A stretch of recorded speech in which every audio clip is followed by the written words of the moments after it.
I want to thank everyone for joining me today in this training. We're going to talk all about SEO keywords, so search engine optimization keywords, or the keywords that we use for Google. So I'm going to go through a little bit of background on keywords and what they are. And then we're going to talk about the rules, because there are some very specific rules when it comes to keyword use. Then we're going to talk about how we choose the keywords that we use for Google, where we use them on our websites, and then I'm going to give you a little bit of information on how you can learn some more, including a great freebie that I have for you that will walk you through how to get started with SEO. So if you're not familiar with me, I'm Rachel Lindhagen, president and founder of Etched Marketing Academy, and I am a professional SEO. I've been doing this for more than a decade, and I've been in digital marketing for about 20 years. And I'm so excited to have you here with me today for our free monthly training lesson, where we're going to talk all about keywords. And I promised you we will do a Q&A at the end. So as we go through this, if you have questions, go ahead and either put them in the chat or jot them down. And then when we get to the end, I will go through and answer any questions that you have about your SEO keywords, because I want you to walk away from here with information that you can start using immediately on your website or blog. So let's jump right in. SEO keywords, what are they? What in the world are keywords? So you're probably familiar, you've probably heard the term keyword, but I also get a lot of questions about this. So SEO is search engine optimization. It literally means the things that we do to try to make it easier for Google to understand our website, so that Google can better know who to show it to, because Google wants to show your website to people who are searching for products or services that you have. They don't want to show people websites that are irrelevant to them. They want to show websites that are very relevant to their search term. So a keyword is something that we use to help Google better understand what our website is about. A keyword can be a single term. This is often referred to as a fathead. So it could be something like, let's look for a good example. Phone, iPhone. It could be something as simple as iPhone, where there's probably a ton of search volume for it, but it's also super competitive. It could also be something much more focused, something we call a long tail keyword, something that has 3, 4, maybe even 5 or 6 words within it to make one big long keyword. Apple iPhone 13 Pro glitter case. Okay, I love my glitter cases. So iPhone or iPhone case versus Apple 13 Pro glitter case. There's a big difference with that consumer as far as what they're looking for, but there's also, it's still a keyword, okay? So you can have a keyword that's 1 or 2 words. You can have a keyword that's a whole bunch of words together. In most instances, especially as small business owners, those keywords that we refer to as long tail, those keywords that are a string of words together, the glitter iPhone 13 case, those are generally going to be better for you as a business owner, because you're going to have a better opportunity to rank for that. And the person who is searching for the glitter iPhone 13 Pro case versus the person who's searching for phone case, the person searching a more tailored search term or something with a lot more information is more likely to convert, because they have a better understanding of what they're looking for. So those terms, as you go through and you search and you look, you're going to see some that are really short. You're going to see some that are really long. Don't shy away from the long search terms, because in most cases, they're actually going to work better for you and they're going to make you more money. I like long tail search terms. If you service a local area, you also want to think about including your location with your search terms as you're choosing keywords. I have a client that is, I got my sticky note here with stuff I'm working on for them. They're a Montessori preschool. They're based outside of Houston, Texas. So right now I am specifically working on daycare and preschool terms for them with their city and state location, because those are terms that are going to work really well for them. So if you have a brick and mortar or you service people in a local area, include that city and state information as well when you're doing your keyword research, when you're doing your keyword research and you're selecting your SEO keywords. Okay, so SEO keywords are the keywords that we choose. And now we're going to talk, in a minute, we'll talk about where we use them. But they're the keywords that we choose, that we use to help Google better understand what each page of our website or each blog post is about. Now we're going to move into some rules, because there are rules when it comes to our keyword use. So Google will only show your website 2 times. Write this down. This one's really important. Google will only show your website 2 times for any given keyword, which means if I use my example, I have my great glitter iPhone case example. Okay, it's a great keyword. I sell tons of glitter iPhone cases, and I want to use this on every page because I want as much exposure as possible. I'm actually going to hurt myself because Google's only going to show my website for glitter iPhone case or iPhone 13 case twice, which means if I've used this on 10 pages on my website, I've actually limited myself. I'm going to show up twice. But if I used 10 different versions of something related to glitter iPhone 13 case, I could potentially show up 10 different times. So you want to choose one unique keyword for each page or blog post. And you want to think about how relevant the keyword you're using is to the search that your consumer is doing. Because again, Google's only going to rank you twice for any given keyword. So don't use the same keyword across your entire website. And I see a lot of business owners do that. So I want to caution you, make sure if you've done that, it's okay. You can change it because now you know more, okay? Now we're going to talk about how do we choose it. So we talked a minute about short tail and long tail, or fathead and long tail. So how do we choose keywords? We want to think about our consumer first and foremost. What words does your ideal customer use when they are talking about your products or services or things that are similar to your products or services? Sometimes the terms our customers use are not the same terms that we use. And we need to think about that and be aware of that. And we need to make sure that we're speaking in the same language that our customers are using, first and foremost. So when I was at the agency, I worked at one of my agencies, I worked with a lot of e-commerce retailers, very, very large brands. Several of them were from the UK. And in the UK, they use a lot of different terminology for the same thing. So like, for example, my sweater that I have on right now, they refer to as a jumper. They refer to sneakers as plimsolls. They refer to pants as trousers. They wanted to rank for sweater using the word jumper. They wanted to rank for sneakers using plimsolls. We had to have a conversation about if you want to rank in America, you need to use the American English terminology, not the British English terminology. And that they needed to determine, were they going to be a British brand competing in America, or were they going to compete with the American brands? They fought it. They had a real hard time coming to terms with that because these were the terms that they used. They were their brand terms. Over time, they didn't like me at first because I was the one telling them they had to change their terminology to compete in America. And they were not impressed with that. But over time, they did. I got their catalog not too long ago, and they're selling sweaters, they're selling pants, they're selling sneakers and tennis shoes. They're using the American terminology because in this market, that's the terminology that their consumer uses. So before you choose keywords, the number one thing to think about is, who is your ideal customer?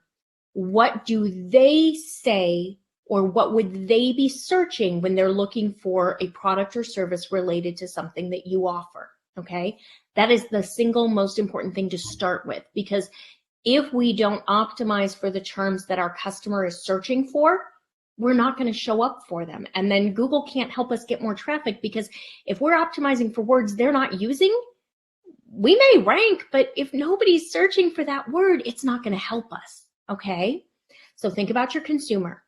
Then I want you to brainstorm each page or each blog post that you're working on your website.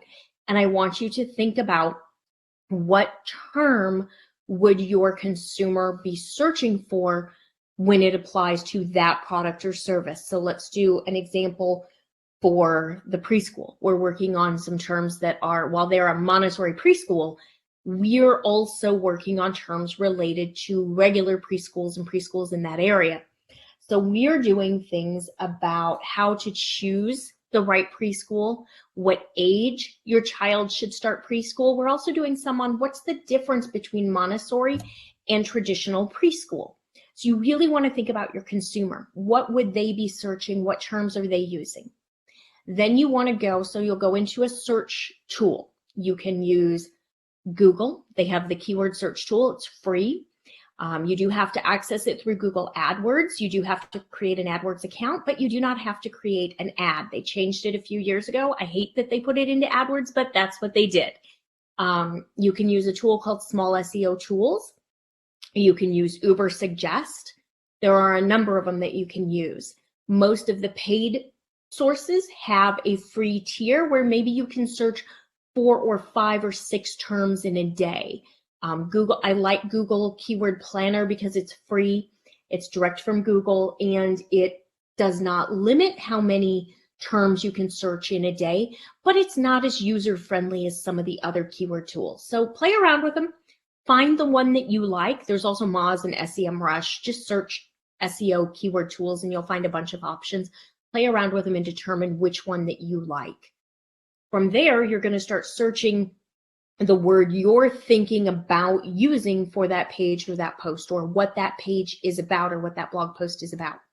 You're going to see a bunch of ideas pop up, and it's going to give you search volume for them. Some of the tools are going to give you a difficulty score.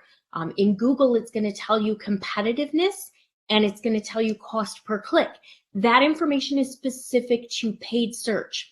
But I'm going to tell you right now, if it's a highly competitive term in paid search, it's also going to be a highly competitive term in SEO or organic, because if companies are paying to bid on a term, they're also trying to rank for it, because if they can rank for it in SEO, they get the traffic for free and they don't have to pay for it anymore.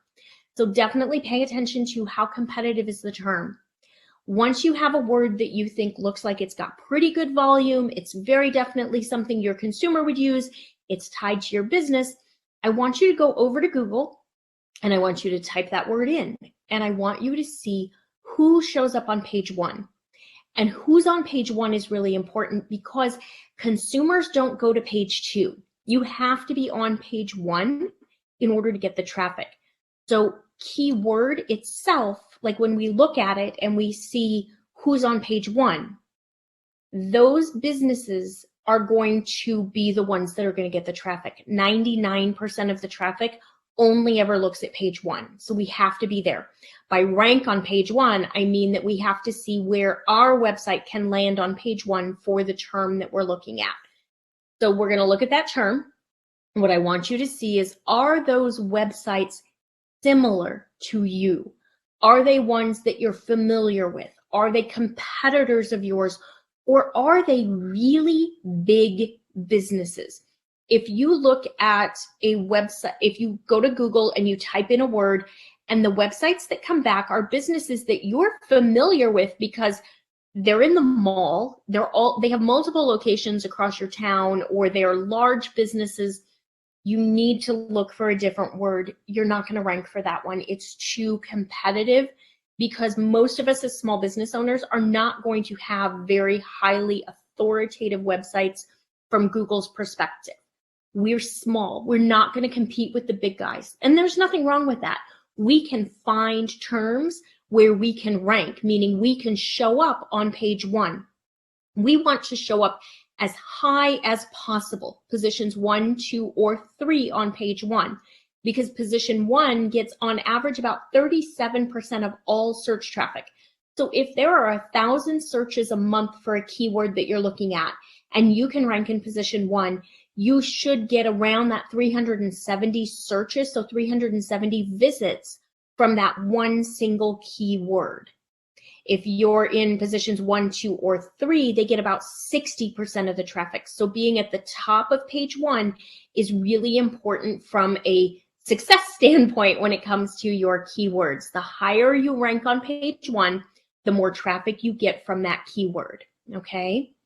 Those that are in positions 4 through 10 then share that last 40% of the traffic. Those that are on page 2, 3, 4, 5 don't really get any traffic because it's actually 99.7 or 99.8% of the people never go on to page 2.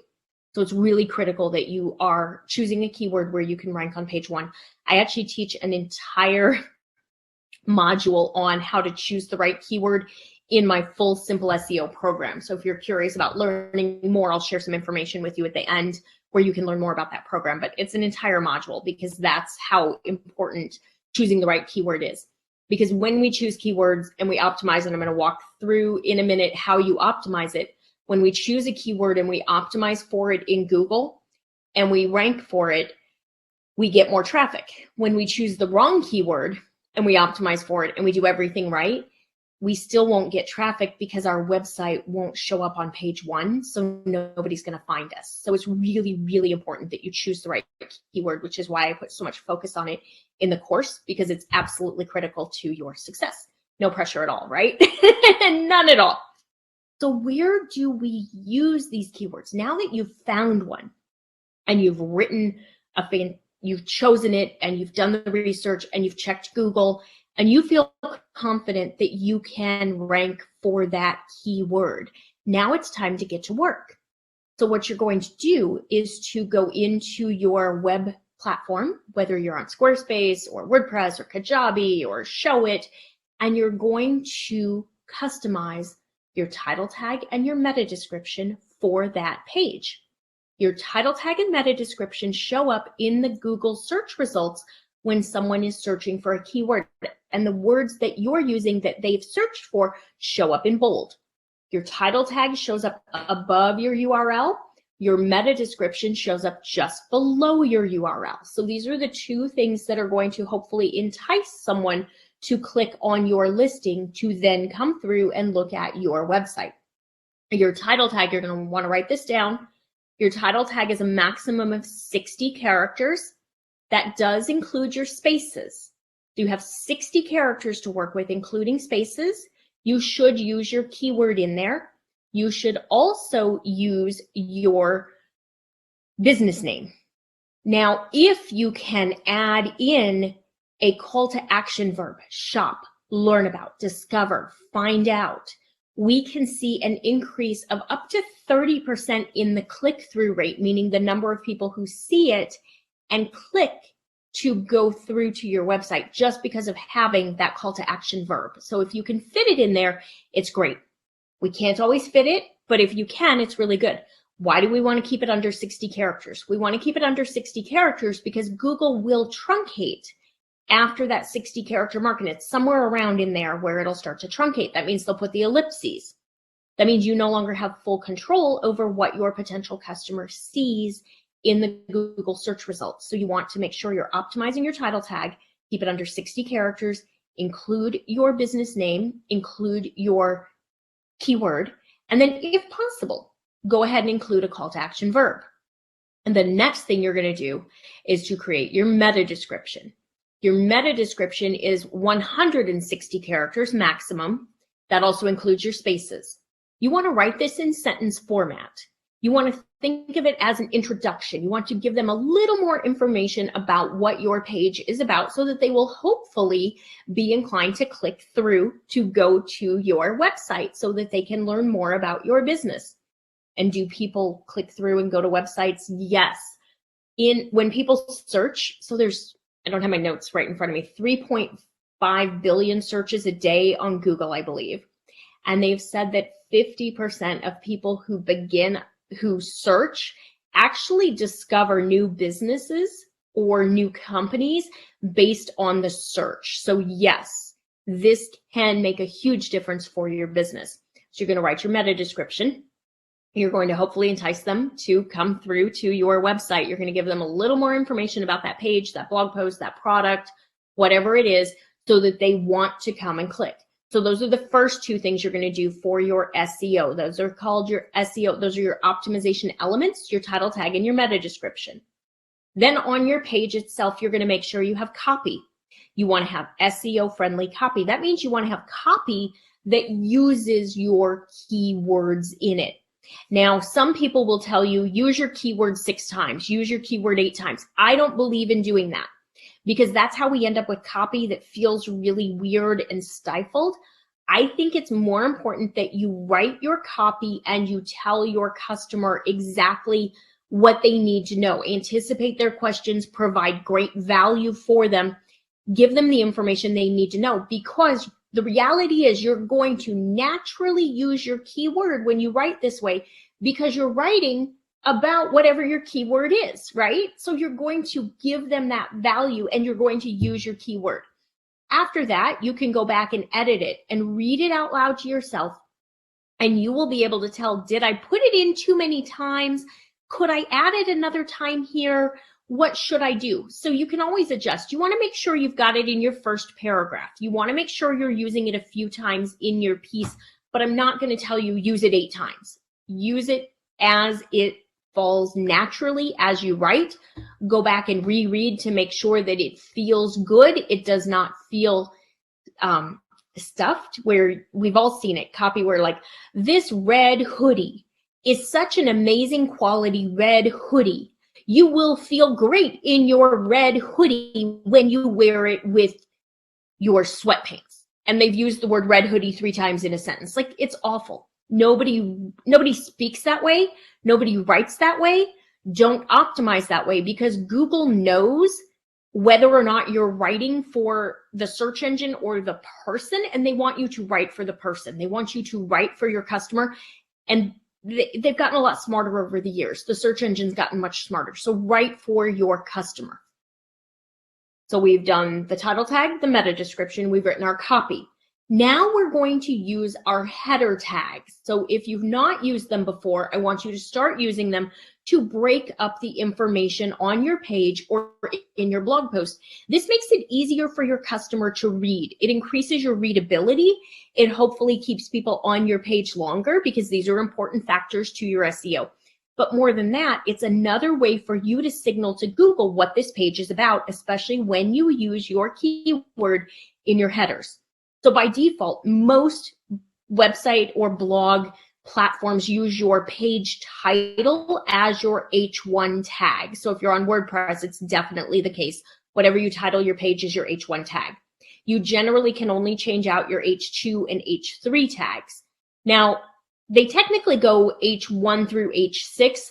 I don't want you to worry about 4, 5, and 6. They are unnecessary, especially for small business. I want you to think about 1, 2, and 3. So 1 is your page title. It's what your entire page is about.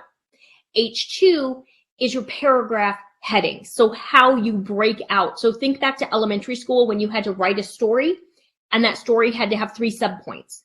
H2 tags are those 3 subpoints, or if you have 4 or 5, whatever, but they're your subpoints that support the overall title, the overall theme of that page. Then from there, if you want to break one of your subpoints, one of your H2 tags down, you use an H3. And that tells Google that this is a subpoint of this one. And so it's going to have a slightly smaller font. So your header tags are going to have large font that makes them easy to see as section heads. Your H2 is going to be bigger than your H3. Okay. So you want to make sure you're using those. And then you want to make sure that you are using your keyword in your image file name. So when you write your image, when you have your image and you upload it to your website or your blog, you're going to want to make sure that you are customizing and renaming that image. So don't do image 6, 7, 8, none of that. You're going to want to use your keyword. You're going to want to use dashes, not underscores, in between the words, because Google understands your dashes as spaces, okay?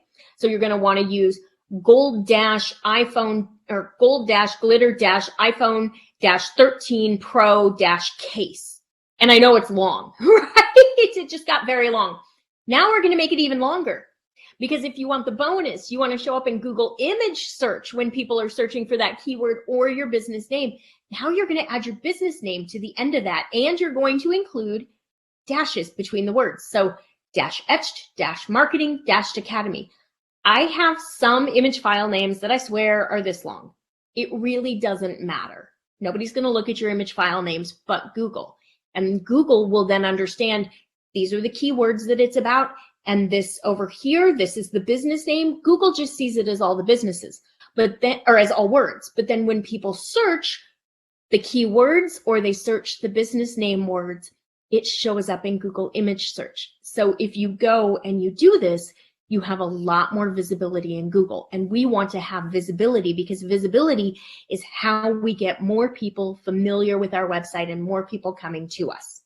Okay, that's what I have as far as the training. I'm going to go ahead and put something up here. I want you to grab the SEO Quick Start Guide. This is my gift to everybody. If you don't have this already, this walks you through exactly how to get started with SEO. It's going to walk you through how to look at your ideal customer. It's going to have all the information that we just went through in the training so that you have those numbers, those title tag requirements, and those meta description requirements, and some notes about how to use your headers. It also has an SEO checklist at the end.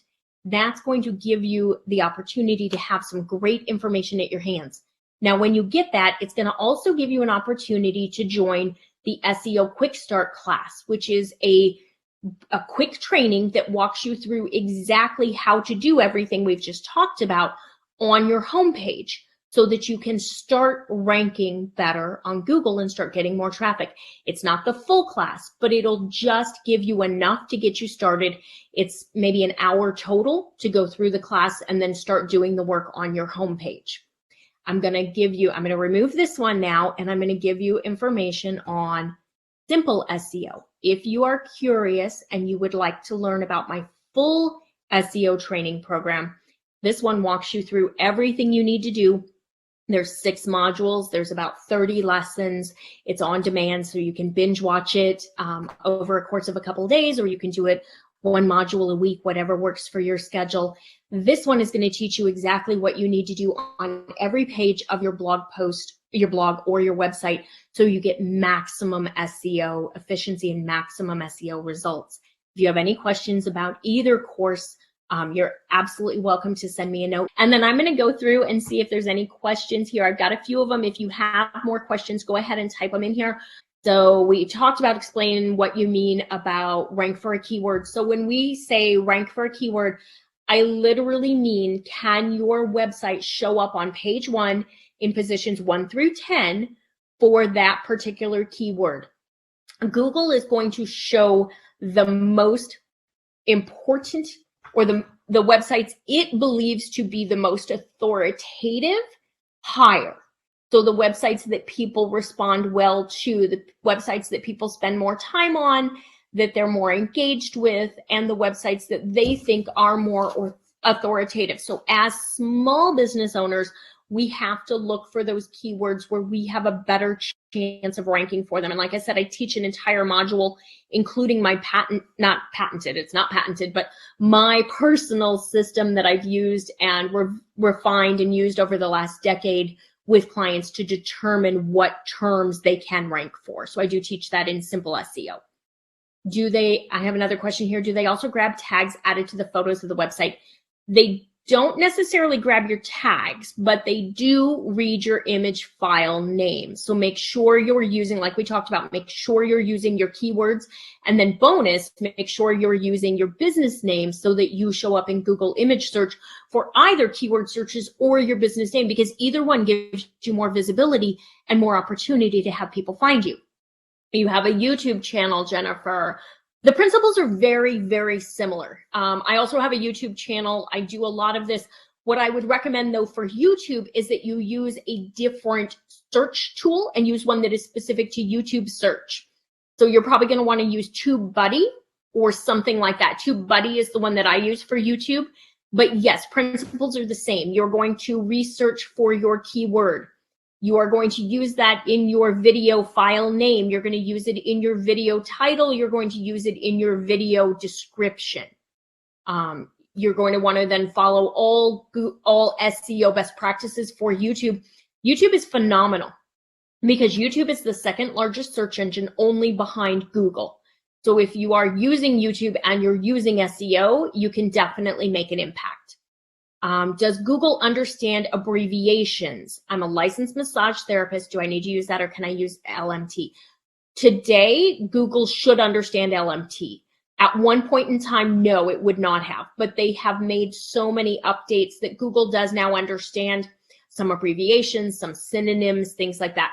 What I would recommend you do is potentially use licensed massage therapist in some instances and LMT in other instances. That way you get both, because your consumer may search for both, or they may only search for massage therapist, or they may only search for massage.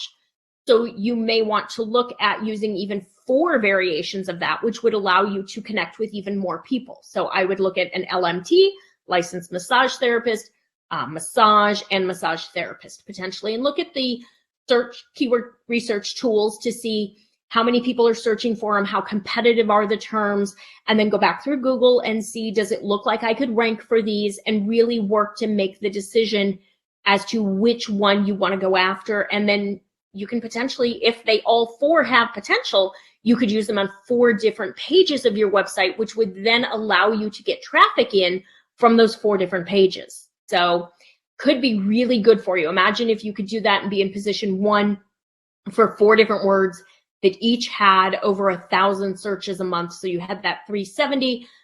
For my own sake, because math is not my favorite thing, I'm going to move us to 35%, which would put us at 350, which would give us 1,400 searches or 1,400 visits a month from just those 4 words.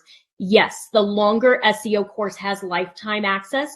It also has a private Facebook group where we do Q&As like this, or we do hot seats so that you have information, you have a chance to do the review with me. We do website reviews. You can ask questions. You can have me go through your keyword research that you're doing with you. It covers all of that. It also teaches you all about Google Analytics so that you learn how to interpret the data so you know what to change and what to keep and what to do different. It also teaches you where to find opportunities for new content that your ideal customer is looking for. It teaches you how to work with other websites to build your authority so you can ultimately rank for more competitive keywords. The course itself, it's self-paced. Everything is ready for you when you get there. I've had some students who've gone through it in 3 days. I've had other students who have done it in 6 weeks. Some want to binge watch Netflix style and get in there and get it and get started. And some are, they're juggling more. I'm a working mom. Sometimes you can't do everything that you want to do in the same amount of time. So some of them do 1 module a week. Each module is going to teach you what you need to do, and then it's going to give you a homework lesson that's going to walk you through how to do that on your website. So if you have more questions, let me know. I would love to have you in there. We have a fantastic group of students, and we do deep dives and hot seats and all sorts of fun stuff in the student group. So let me know if you have any questions. I want to thank you so much for joining me today. I hope you found this really helpful, and I hope you'll join me in February when we have the next free training session, and I will send out an email and let you know what the topic is. We're going to go through some SEO basics over the next couple months. We're going to do some deep dives with keywords and meta descriptions and title tags, and really get into what exactly are these elements and how do we use them on our website to grow our businesses, because there's an enormous amount of free traffic available on Google. You just have to know how to get it, and I want to show you how, because it's really, really easy once you understand how it all works. All right, guys, have a fantastic day. Thank you so much for joining me, and I will talk to you soon. Bye.